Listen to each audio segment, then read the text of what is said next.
Welcome back to the channel. This is Roberto Full Curl Precision again. I made a video.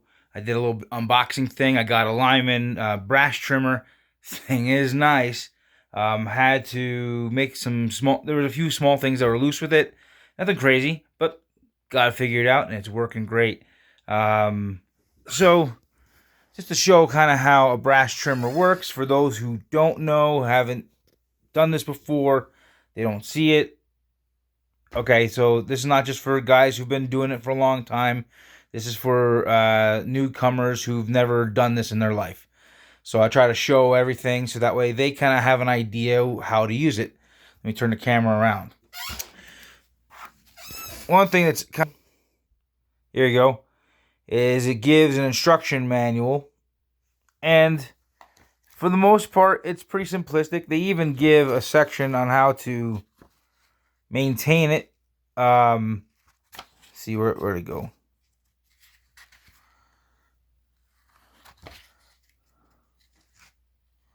I'll look it up later. But here they give an idea of how to lock it in place. Things to look at, and here's some parts assemblies, things like that. But on the whole, it's pretty simplistic. You see these little pieces right here. Center guide insert into the neck. So you have like a 45 caliber, 44, a 9 mil, which is a basically 350. You could also use it for 357. 33 caliber, 30 caliber, 28, 27. There's a 24 and then a 22. So you can do a lot with this, and you can get different insert adapters. So since I use 27, there you go. Now, here's one of the expanded brasses off the prototype that I was doing. It didn't come out exactly expanded too much, and we're having some issues with it because, see that stretch mark? Yeah, that's not what I was wanting. And then this one didn't like it altogether, and it split.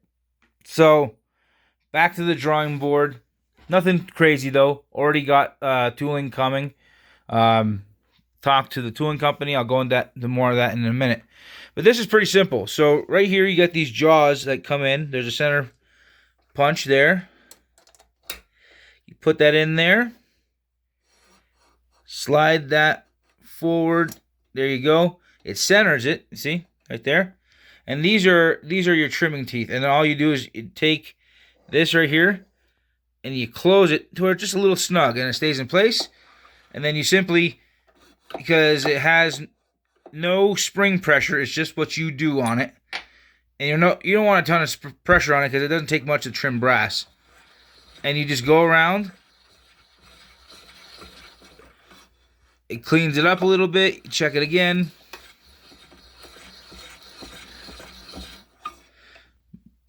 Do that. Then you loosen that off. Pull it back out. And you can see just how shiny that is now. It's trimmed the neck. And then you have this tool, which is a deburring tool.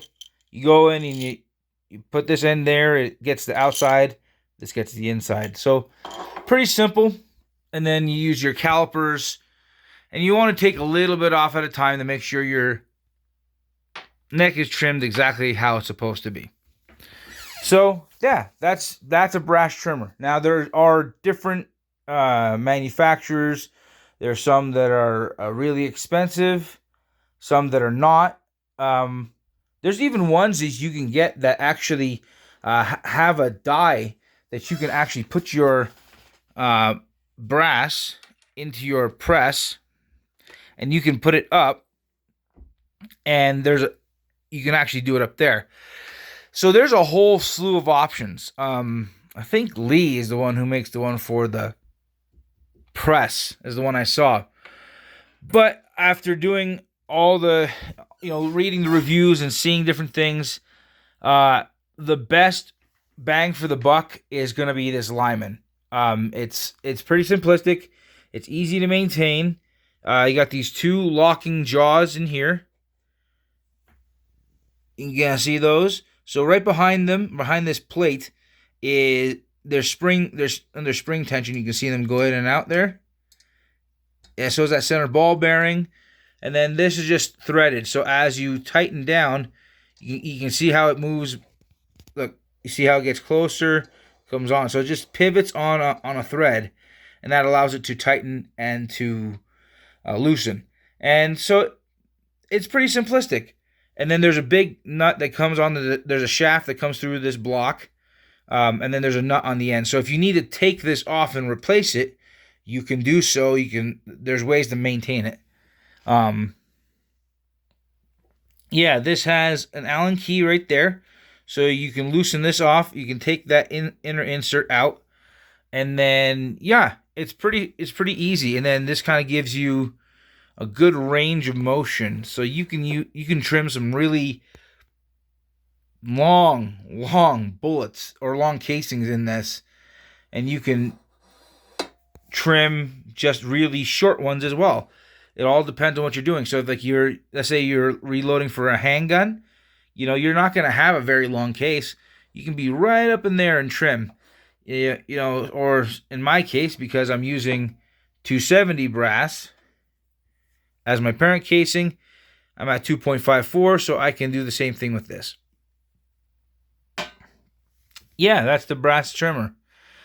So I am gonna have another video tonight where I'm talking about where I'm talking about the update on the tooling and the gunsmith, the tooling company, because I had a conversation with them today. Went really well, and yeah, it's gonna come out really well. We're gonna make some adjustments to tighten up some tolerances, and yeah, we're putting some competition style clearances into this, where it should tighten up make some seriously tight groups, even tighter than a lot of other modern cartridges, including the 6.8 Western. So yeah, this is going to be interesting. The nice part is it's not like an insane amount to retool. I'll be able to reuse the barrel that I have, but I'll get into the more details into that in the next video. Please like, subscribe, share, comment. And here's the other thing too, and I'll go over it. The features on that's a primer. That's a primer seeder for that's made by Lee. You can see the Lee right there. That's another thing I like as opposed to the hand squeezies. Yeah, I'll go over it and review how it works. But yeah, we'll talk to you again.